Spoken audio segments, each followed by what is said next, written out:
नमस्कार, SPT news में आपका स्वागत है। पेश है 5 सितंबर गुरुवार सुबह 6:15 बजे राजस्थान की बड़ी खबरें।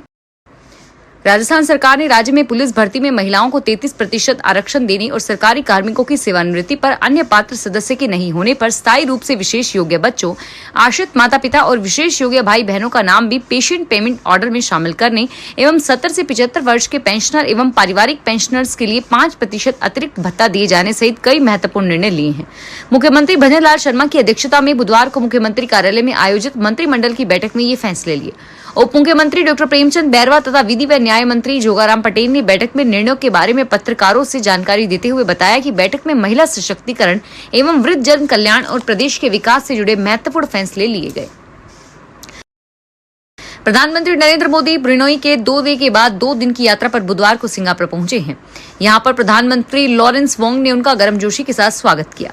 इस दौरान पीएम मोदी ने ढोल भी बजाया और मोदी के स्वागत में पहुंचे कलाकार ढोल की धुन पर नृत्य करते हुए नजर आए।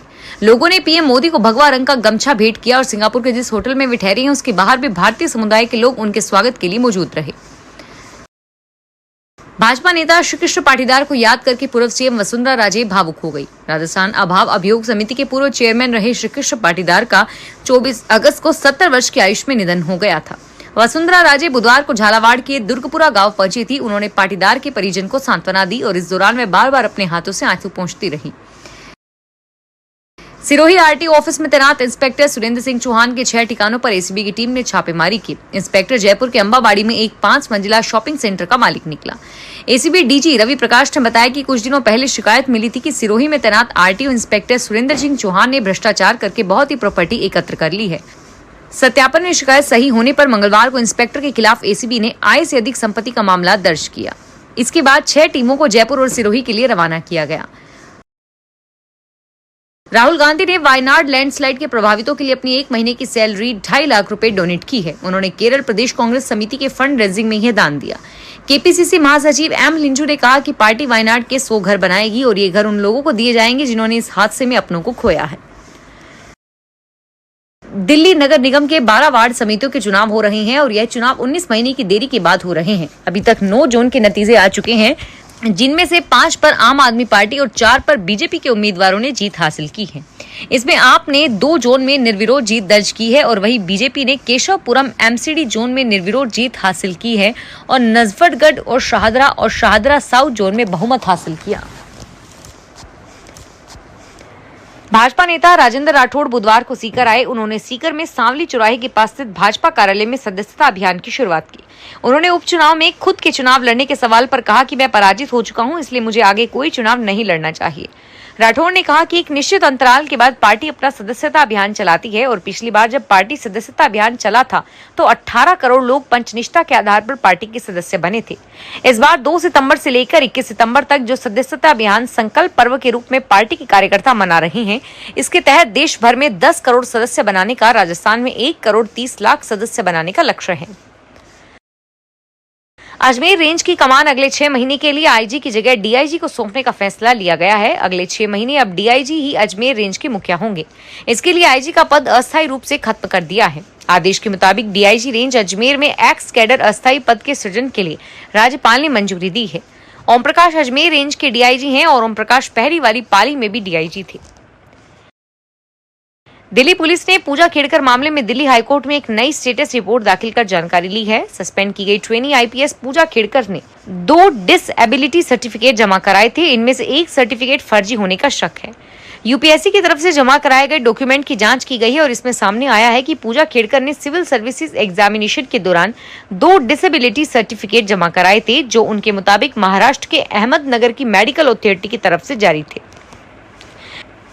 पहलवान विनेश फोगाट और बजरंग पूनिया के हरियाणा विधानसभा चुनाव लड़ने की चर्चा के बीच उन्होंने दिल्ली में राहुल गांधी से मुलाकात की। इससे दोनों के चुनाव लड़ने के संकेत मिल रहे हैं और राहुल से मिलने के बाद वे कांग्रेस के राष्ट्रीय महासचिव केसी वेणुगोपाल से भी मिली। विनेश के ताऊ महावीर फोगाट ने कहा कि विनेश फोगाट और बजरंग पूनिया कांग्रेस ज्वाइन करने के लिए दिल्ली पहुंचे हैं। दोनों कांग्रेस के टिकट पर विधानसभा चुनाव लड़ेंगे। कांग्रेस सूत्रों के मुताबिक पार्टी विनिवेश को 3 और बजरंग को 2 सीटों से चुनाव लड़ने का ऑप्शन दे चुकी है। 12 शहर की सफाई व्यवस्था के तहत घर घर कचरा संग्रहण व्यवस्था में सुधार लाने के लिए नगर परिषद की ओर से कई तरह के प्रयास किए जा रहे हैं। शहर की कई कॉलोनियों में कचरा संग्रहण वाहनों के नहीं पहुंचने और एकत्रित किए गए कचरे को मनमानी जगह पर ढेर लगाने जैसी शिकायतें मिल रही है। वाहनों के संचालन को लेकर भी प्रभावी मॉनिटरिंग शुरू की गई है और जीपीएस सिस्टम के माध्यम से कचरा संग्रहण वाहनों पर निगरानी रखी जा रही है। जालोर जिले के जसवंतपुरा उपखंड क्षेत्र में जवाहर नवोदय विद्यालय में असुविधा से नाराज छात्रों ने बुधवार को स्कूल के आगे जसवंतपुरा से रेवदर जाने वाले मुख्य मार्ग को जाम करके प्रिंसिपल के खिलाफ विरोध प्रदर्शन किया। इसके बाद एसडीएम ने जाम खुलवाकर करीब 2 बजे स्कूल के गेट पर उन्हें बैठा दिया। बाद में सांसद लुम्बाराम चौधरी विद्यालय पहुंचे और 20 दिन में व्यवस्थाएं सुधारने के निर्देश दिए। जसवंतपुरा एसडीएम रामलाल मीणा ने बताया कि जसवंतपुरा के जवाहर नवोदय विद्यालय में विद्यार्थियों को हो रही असुविधा को लेकर सैकड़ों विद्यार्थी 26 सूत्री मांगों को लेकर सड़क पर बैठकर प्रिंसिपल संजू जोशी के खिलाफ नारेबाजी करके विरोध प्रदर्शन कर रहे हैं। जोधपुर सामाजिक समरसता और सांप्रदायिक एकता के प्रतीक लोक देवता बाबा रामदेव का प्रकट दिवस भाद्रपद सुदी बीज पर आज 5 सितंबर को मनाया जाएगा। मसूरिया स्थित बाबा रामदेव की गुरु बारीनाथ के समाधि मंदिर में गुरुवार सुबह 4:15 बजे 108 जोत से श्रृंगार आरती की जाएगी। और वहीं जिला कलेक्टर गौरव अग्रवाल ने एक आदेश जारी करके जोधपुर और जोधपुर ग्रामीण जिले में आज 5 सितंबर को स्थानीय अवकाश घोषित किया है। आदेश के अनुसार गुरुवार 5 सितंबर को बाबा रामदेव मसूरिया मेले का स्थानीय अवकाश घोषित किया गया है। अब किसानों को खेतों में नर्सरी स्थापित करने पर भी सरकार की ओर से अनुदान दिया जाएगा। किसान अब खेतों में नर्सरी बनाकर हर वर्ष लाखों रुपए की कमाई कर सकते हैं। इसके लिए उद्यान विभाग नर्सरी लगाने वाले किसानों को 50% तक अनुदान मुहैया करवाएगा। विभाग के अनुसार राष्ट्रीय बागवानी मिशन के तहत कोई भी किसान खेतों में नर्सरी लगा सकता है। काश्तकार को छोटी नर्सरी के लिए भू स्वामित्व दस्तावेज, सुविधाओं के वितरण सहित वित्तीय विश्लेषण में अन्य जरूरी दस्तावेज के साथ जिला उद्यानिकी विभाग में ऑनलाइन आवेदन करना होगा, जहां से अभिशंसा के बाद राज्य सोसाइटी उद्यान निर्देशालय तक भेजा जाएगा। राजस्थान में फर्जी तरीके से सरकारी नौकरी पाने के लगभग हर रोज नए खुलासे हो रहे हैं।